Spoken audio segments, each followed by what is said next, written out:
قد جاب خواطرنا حلم يطويه تخرجنا أيام الجد قضيناها وهنا الإنجاز يسامرنا فرح قد جاب خواطرنا.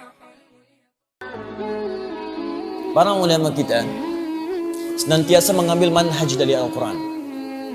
Sebelum mengerjakan sesuatu, dikeluarkan dulu keutamaannya. Ini kelihatan sederhana tapi penting. Keutamaan ini kalau bisa kita keluarkan dulu, kalau mampu dituliskan.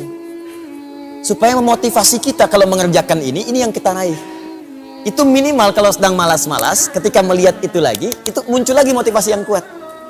Makanya seringkali di ayat Al-Quran itu, amalan bersanding dengan keutamaan. Misal infak tuh, ya. Ketika menyebutkan infaknya, keutamaannya dulu disebutkan. Quran surah kedua, ayat 261.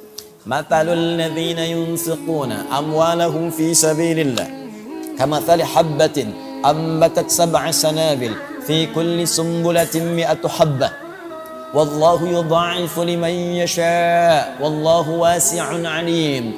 Perumpamaan orang yang infak di jalan Allah Subhanahu wa taala. Perhatikan baik-baik, seperti orang yang menanam satu benih.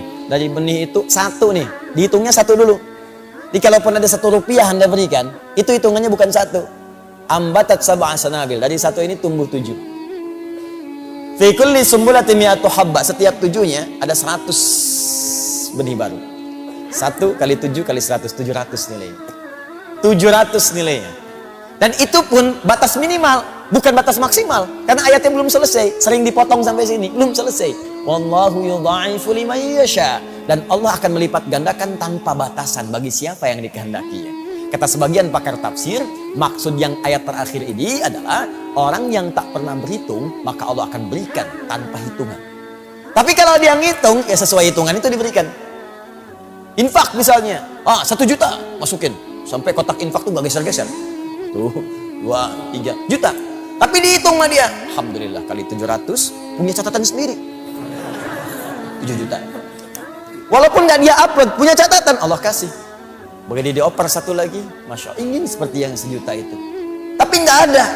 Cuman dia gak pernah berhitung. Tapi keikhlasannya sangat dalam. Yang dia punya cuma 500 rupiah. Itu pun logam. Dia masukkan dengan hati-hati, supaya bunyinya pun gak kedengaran orang lain. Sampai masuk tuh lembut sekali. Kayak landingnya itu soft gitu. Bagus. Dan dia gak pernah berhitung, gak pengen orang tahu. Itu lipat gandanya, yudha'ifu liman yasha, dilipat gandakan oleh Allah tanpa batasan. Bisa jadi dia masukkan 500, lipat gandanya bisa 1 juta, 1 miliar, 1 triliun dan sebagainya. Allah Ta'ala adam. Nah, kenapa dimasukkan itu? Banyak nanti keutamaan istighfar. Rajin istighfar bisa dapat surga seluas langit dan bumi. Quran surah ketiga 133. Wasari'u ila maghfiratin min rabbikum wa jannatin arduhas samawati wal ardh u'iddat lil muttaqin. Disusul lagi dengan amalan lain. Ayo bergegas kamu istighfar dan berharap dengan amalan-amalan itu bisa mendapatkan surga seluas langit dan bumi. Disediakan bagi orang takwa. Apa ciri amalan orang ahli istighfar? Kalau rajin istighfar kata Allah, maka akan muncul amalan-amalan lain. Ayat 134-nya. Alladzina yunfiquna fis sarai wad dharra, rajin infak. Wal kadhiminal ghaidha, orang rajin istighfar itu sanggup menahan amarah. Jadi kalau Anda ingin jadi orang sabar, latihan istighfar. Astagfirullah. Orang mencela, istighfar dulu. Astagfirullah. Nah, ketika Anda rajin istighfar, itu kita akan diberi oleh Allah kemampuan menahan amarah. Ya. Dasar kamu begini. Astagfirullah. Apa? Astagfirullah. Kamu ngeledek saya ya? Astagfirullah. Dah, sampai dia capek sendiri. Sudah mas, kalau sudah saya pamit dulu. Pergi aja sana. Astagfirullah. Wala'afina anin nas, dan dia bisa pandai memaafkan orang. Jadi yang indah tuh gini, hati dia ditutup oleh Allah dari persoalan. Sudah selesai, jadi dia tuh gak mikirin masalah lagi. Tapi orang yang tidak pernah minta maaf kepadanya jadi gelisah terus gak pernah selesai. Dan ketika Anda bisa melakukan itu kata Allah, hati orang lapang yang sering ingat dengan Allah, dia lapang menerima persoalan, maka tempat pulangnya akan dilapangkan oleh Allah lebih daripada seluas lapangan, seluas langit dan bumi. Anda punya rumah sekomplek Jaka Permai, kerasa luas. Nanti saat ke surga seluas langit dan bumi. Silahkan maraton, boleh, koprol. Saya pengen tahu di mana ujungnya. Enak gitu.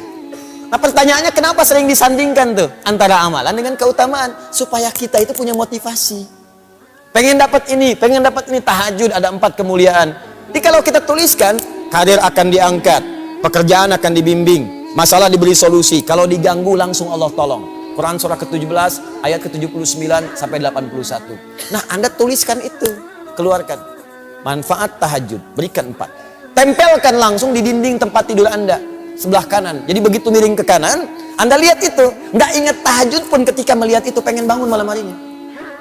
Kalau bisa bikin kata-kata yang menarik seperti Kiai Haji Ahmad Dahlan menuliskan di temboknya ketika akan berdakwah beliau.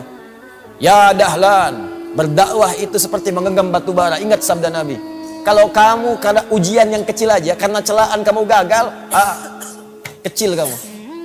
Seperti memegang batu bara. Tuliskan di dinding kita. Katanya karir pengen diangkat oleh Allah. Tahajud aja nggak mampu. Katanya pengen hidupnya mudah, tapi bangun 2 rakaat aja nggak sanggup. Katanya pengen ditolong oleh Allah, tapi begitu Allah ingin berikan kamu nggak panggil. Sepertinya apa sih maumu? Tuliskan di situ. Ya. Tuliskan, menuntut ilmu ini keutamaannya, meringankan beban hidup, memberikan solusi, jawaban semua didengar, doa-doa dikabulkan. Tuh, malaikat mengaminkan, dosa-dosa diampuni. Jadi begitu kita mau tinggalkan, kita mikir lagi.